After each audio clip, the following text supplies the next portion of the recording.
जय श्री कृष्ण। मैंने कहा जय श्री कृष्ण। जय श्री कृष्ण। हरे कृष्णा हरे हरे राम राम। क्योंकि मुंबई में सुन के और अच्छा लगता है। ये तांबे चल मन वृंदावन ये तांबे बहुत पिलाया जाएगा। मैं के इस शानदार कार्यक्रम के शुभ अवसर पर मंच पर उपस्थित मथुरा की लोकप्रिय सांसद आदरणीय श्रीमती हेमा मालिनी जी, लोकसभा में हमारे सहयोगी और सांसद माननीय श्री शत्रुघ्न सिन्हा जी, मंच पर उपस्थित आईओसी के चेयरमैन श्रीकांत वैद्य जी, डॉक्टर बंसल जी, डॉक्टर हरिवंश चतुर्वेदी जी, उपस्थित फिल्म जगत के सभी महान कलाकार, उपस्थित देवी और सज्जनों और मीडिया से आए हुए मेरे प्रिय मित्रों, चलमन वृंदावन कान्हा के ब्रिज की एक झलक है। और जब हम श्री कृष्ण की बात करते हैं तो पहली गाली पर सिर काटने का सामर्थ्य रखने के बावजूद भी जो 99 गाली सुनते हैं तो वह कृष्ण है। सुदर्शन चक्र समान शस्त्र रखने पर भी हाथ में अगर सदैव मुरली रखते हैं तो वह कृष्ण है। द्वारका सा वैभव होने पर भी अगर सुदामा जैसा मित्र है तो वह कृष्ण है। मृत्यु के फन पर मौजूद होने पर भी अगर नृत्य है तो कृष्ण है। सर्वसमर्थ होने पर भी अगर सारथी बनते हैं तो कृष्ण है। और इसी चेतना का जागृत होना राधा रानी है। सबसे पहले तो आज इस कॉफी टेबल बुक चल मन वृंदावन के उद्घाटन के अवसर पर मैं हेमा जी को और उनकी सारी टीम को बहुत बहुत बधाई और शुभकामनाएं देता हूं और धन्यवाद भी देता हूं कि आपने मुझे इससे जुड़ने का अवसर दिया। ये बहुत ही सुंदर और इंफॉर्मेटिव कॉफी टेबल बुक तो है ही। एक सांसद की भूमिका क्या हो, अपने क्षेत्र को सजाने की, संवारने की, और आप किसी ऐतिहासिक स्थान के साथ जुड़े हो तो आपकी जिम्मेदारियां शायद और भी बढ़ जाती हैं। और जब हेमा जी की बात आती है तो किसी शायर की गजल, मेरा गला थोड़ा भाषण दे दे के खराब है, लेकिन ड्रीम गर्ल के अपने ड्रीम्स पूरे होना। और मैं देख ही रहा था, मैंने बहुत बार बड़े पर्दे पर तो हेमा जी को देखा है, संसद में अपने क्षेत्र के विषयों को उठाते हुए भी बड़ी गंभीरता के साथ देखा। नहीं तो जो बड़े पर्दे से लोग आते हैं उनका बड़ा कद भी होता है, लेकिन लोकसभा में या राज्यसभा में उस तरह से विषयों को नहीं उठा पाते। लेकिन कहीं ना कहीं मथुरा के साथ दिल से जुड़ी हुई वृंदावन ब्रज की बात करते हैं हम, तो हेमा जी केवल एक सांसद के रूप में नहीं, इन्होंने अपने आप को वहां तक ढाला है, रस बस गई है वहां पर। ये मथुरा का एक सौभाग्य है कि हेमा जी जैसी सांसद हमारे मथुरा को मिली हैं और अपना दायित्व निभाते हुए जो इन्होंने ब्रिज पे कान्हा जी के, जो मैं कहूँ, एक झलक दिखाने का प्रयास किया है। Hema ji, this is a very noble cause, let me thank you for that. And various cultural dimensions of Braj are being presented in the coffee table book. Although the cultural landscape of Braj is quite vast, but in this book information about it has been divided into 5 sections. Due to this, the message of the book has become very clear and understandable. The book has history, culture, religion and festivals like Holi. The book also proved to be very popular among scholars, tourists and travelers who want to have a first-hand knowledge of Braj, and I'm sure it's going to help a lot of tourists. It has been published in both Hindi and English languages. Entire Braj has been described in 50 articles with the support of 150 photographs in a 250 pages book. It was not an easy task, but Hemaji, let me say this, your team, whether from the cameraman to Professor Bansal, everyone has done a fantastic job. Not only with the book, but with the fashion show also, with the fabric to fashion, everyone has fascinated all of us today.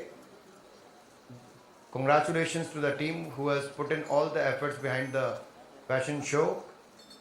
लेकिन जब जैकी श्रॉफ जी आए तो मैंने देखा ईशा के हाथ से उन्होंने बुके नहीं लिया, लेकिन बीड़ू का प्लांट इंडिया आपको देने का काम किया है।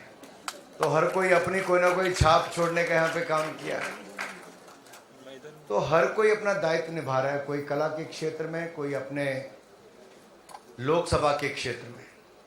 मुझे भी सूचना प्रसारण मंत्री के नाते मैं इतना ही कह सकता हूं, हेमा जी, ये जो काम आपने एक कॉफी टेबल बुक के माध्यम से किया और इंडियन ऑयल ने एक बड़ी भूमिका यहाँ पे निभाई है, चाहे दूरदर्शन हो, ऑल इंडिया रेडियो हो, हमारे जितने भी उपक्रम है उनके माध्यम से इसको जन जन तक देश और विदेश में पहुंचाने का काम हम करेंगे, हमें विश्वास दिलाते हैं।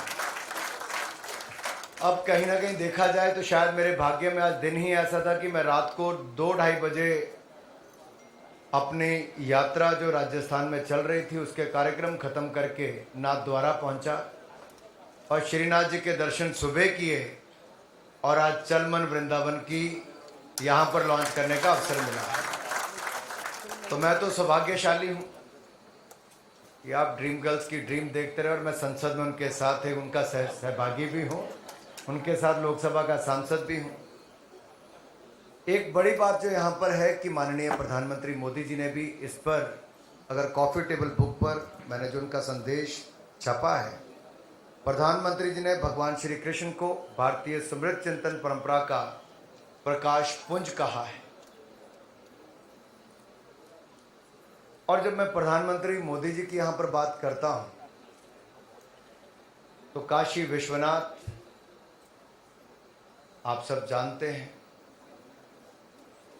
कैसे कैसे प्रयास मुगलों के ज़माने से लेकर उसके बाद तक होते रहे, लेकिन शायद ये सौभाग्य उनको ही मिलना था कि 9 वर्षों में अगर दिव्य और भव्य सोमनाथ धाम का निर्माण हुआ, दिव्य और भव्य केदारनाथ धाम बनी, दिव्य और भव्य काशी विश्वनाथ धाम बना, दिव्य और भव्य महाकाल लोक और अब दिव्य और भव्य अयोध्या धाम में भव्य राम मंदिर भी बनकर लगभग तैयार हो गया है। तो कुछ लोगों के मन में तोड़ने की भावनाएं थी, कुछ लोग आज भी सनातन धर्म को जड़ से मिटाने का संकल्प लेकर चले हैं, लेकिन शायद वो भूल गए ये सपने लेकर मुगल भी आए थे जो खाक हो गए, अंग्रेज आए थे जो उल्टे पांव हो गए। सनातन था, सनातन है और सनातन रहेगा।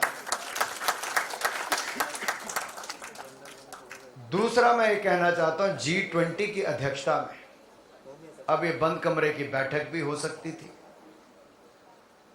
दुनिया का कोई देश जो नहीं कर पाया, वो 60 शहरों में 200 से ज्यादा मीटिंग्स करके भारत के आर्ट, कल्चर, ट्रेडिशंस को, कला, संस्कृति और हमारी परंपराओं को दुनिया के देशों तक पहुंचाने का जो बड़ा काम हुआ है। और एक तरह से अगर आप फीडबैक लेंगे, जो दुनिया भर के बड़े से बड़े नेता यहाँ पर आए, तो शायद उन तक वो जानकारियां उस तरह से नहीं थी जो एक G20 की अध्यक्षता में भारत को करने का अवसर मिला। ये अवसर होते हैं, करने के लिए तो बैकड्रॉप कुछ भी हो सकता था, लेकिन कोणार्क सन टेम्पल की ही बैकग्राउंड क्यों दिखाई जाए, या अन्य देशों के ऐसे कौन से प्रमुख संस्कृति से जुड़े हुए ऐसे वो अलग अलग प्रतीक चिन्ह वहां पर रखे गए थे, जिसको देखकर उन देश के लोगों को भी लगा कि नहीं, हमारे देश की संस्कृति और धरोहर पर भी भारत ने किस तरह से गर्व करने का अवसर प्रदान किया है। बड़े बड़े देशों के राष्ट्रपति, प्रधानमंत्री आते हैं, बापू की समाधि पर जाने का अवसर मिलता है, लेकिन ये कभी नहीं हुआ कि 20 देशों से ज़्यादा के राष्ट्रपति और प्रधानमंत्री आए, हेड ऑफ द स्टेट आए, वर्ल्ड ऑर्गेनाइजेशंस के हेड ऑफ आए और आकर एक साथ महात्मा गांधी जी की समाधि पर आए, वो भी अवसर G20 की प्रेसिडेंसी में मिला। नए भारत की बुलंद तस्वीर डिजिटल इंडिया इमर्सिव टेक्नोलॉजी या RBI की डिजिटल करेंसी हो, भारत की डिजिटल पेमेंट्स हो, उसके माध्यम से मिला है। ये सारी बातें मैं इसलिए रख रहा हूं क्योंकि कोई एक मंच आपको मिलता है जहां पर आप अपने देश के अलग अलग क्षेत्रों को दिखाने का प्रयास करते हैं।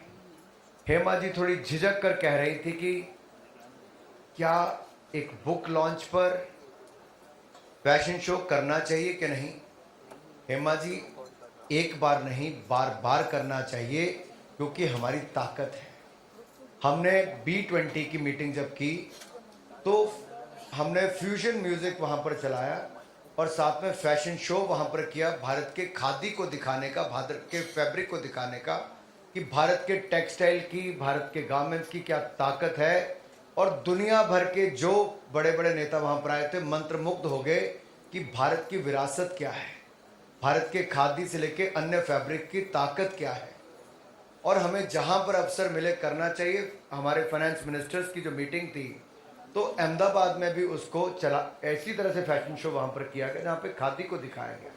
तो मुझे लगता है आपने भी एक बहुत अच्छा प्रयास किया है बुक के साथ साथ फैब्रिक और फैशन को प्रमोट करने का, जो ब्रिज के साथ जुड़ा है, इसलिए मैं आपको अभिनंदन, आपको बधाई देता हूं। ज्यादा समय में नहीं लूंगा, लेकिन इतना जरूर कहूंगा कि प्रधानमंत्री जी ने जो आजादी का अमृत महोत्सव मनाते हुए पंचप्रण की बात कही कि अमृत काल में हमें यह संकल्प लेना है कि भारत को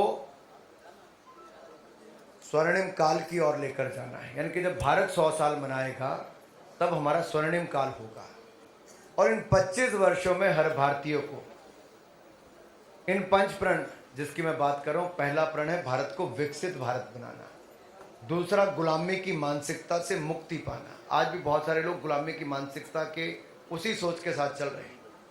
तीसरा है अपने गौरवशाली इतिहास पे गर्व करना, अपनी कला संस्कृति अपनी परंपराओं को आगे बढ़ाना, जो हेमा जी कर रही। भारत की एकता एकजुटता को और बनाए रखना और मजबूत करना, जो हम सबका कर्तव्य है। और पांचवा है हर भारतीय को अपना कर्तव्य पालन करना, और कर्तव्य पालन करना है भारत को विकसित भारत बनाने के लिए। और मेरा विश्वास मानिए, ये केवल आस्था के केंद्र नहीं है। अगर आधारभूत ढांचा अच्छा बने, जीर्णोद्धार किया जाए, तो ये अर्थव्यवस्था के और रोजगार स्वरोजगार के भी बहुत बड़े केंद्र बनते हैं, जो सोमनाथ, केदारनाथ, काशी विश्वनाथ के साथ साथ ऐसे अन्य उदाहरण देखे गए। चाहे करतारपुर कॉरिडोर को खोला गया, बौद्ध सर्किट बनाया गया, हेमकुंड साहब से लेकर चार धाम यात्राओं के लिए बड़े बड़े रोड नेटवर्क और रेलवे नेटवर्क बनाए गए। ये सब तब हुआ जब विकास उन क्षेत्रों तक भी पहुंचा जहां तक पहले नहीं पहुंचता था। हेमा जी, अगर आप जैसी सांसद और मोदी जी जैसे सांसद ऐसे क्षेत्रों को मिलते रहेंगे तो जहां तक वर्षों तक किसी की नजरें नहीं पहुंची थी, जो कभी उपहास के केंद्र बने रहे, वो आस्था के केंद्र आज विकास के माध्यम से एक बहुत बड़ी पहचान, जो इतिहास से लेकर भविष्य की पीढ़ियों को आपने देने की शुरुआत की है, उसके लिए मैं आपका बहुत बहुत आभार प्रकट करता हूं, आपको धन्यवाद करता हूं। साथ ही धन्यवाद करना चाहता हूं इंडियन ऑयल का, क्योंकि स्पॉन्सर ना हो, कोई इन्वेस्ट ना करे तो शायद आप जितने मर्जी एफर्ट्स कर ले नहीं होते।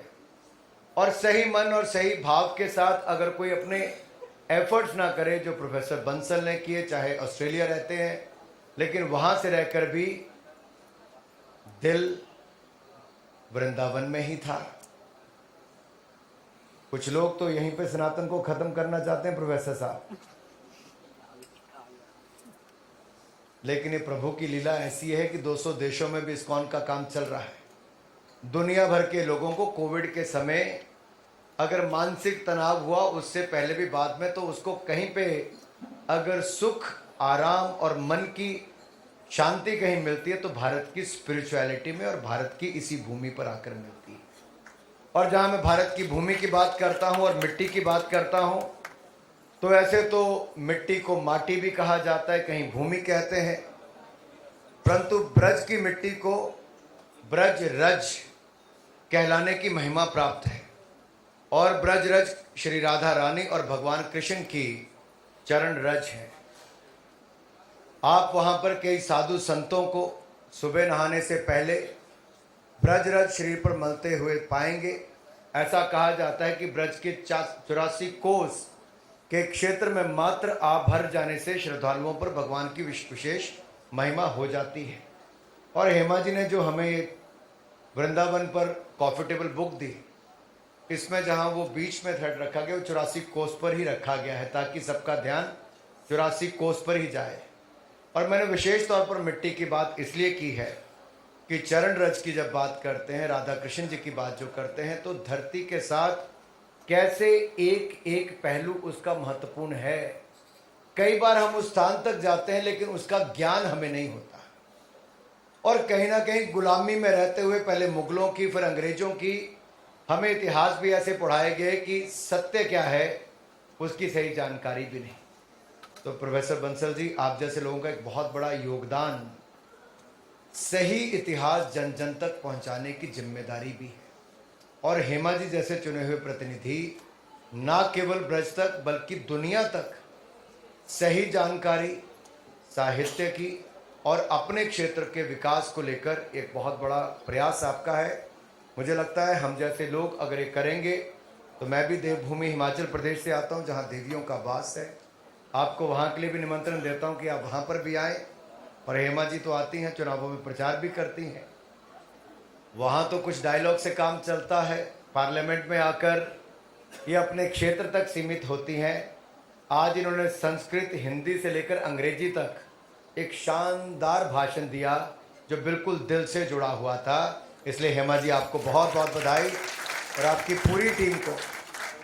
वैसे जो एमसी थी यहाँ पर, उन्होंने रंजीत जी का नाम लेकर कहा विलेन अपने टाइम के बहुत बड़े खलनायक हुए, लेकिन वो कितने अच्छे इंसान होंगे कि हेमा जी ने उस खलनायक का स्वागत करने के लिए अपनी बेटियों को बुलाया है।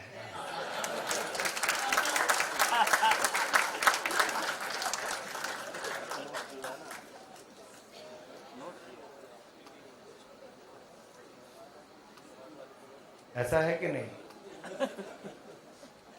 और जब शत्रु जी ने कहा शॉल चाहिए शॉल चाहिए, तो ईशा ने चुपचाप खामोश हो जाइए।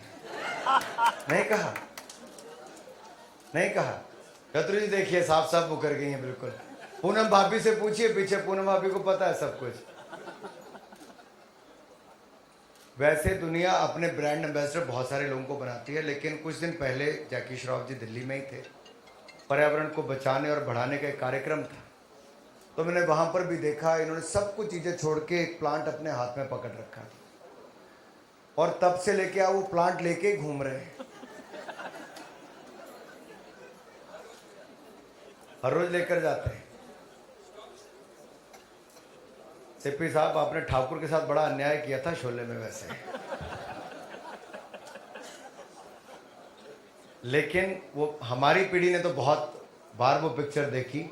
आपने वो सितारे सब यहाँ पर इकट्ठे किए हैं जो हमने बचपन से लेकर अपनी जवानी तक जिन सबको देखा है। बहुत बड़े महानुभाव हैं, बहुत बड़े कलाकार हैं। हेमा जी, आपने यही कमाया है कि आप ऑफ स्क्रीन भी और स्क्रीन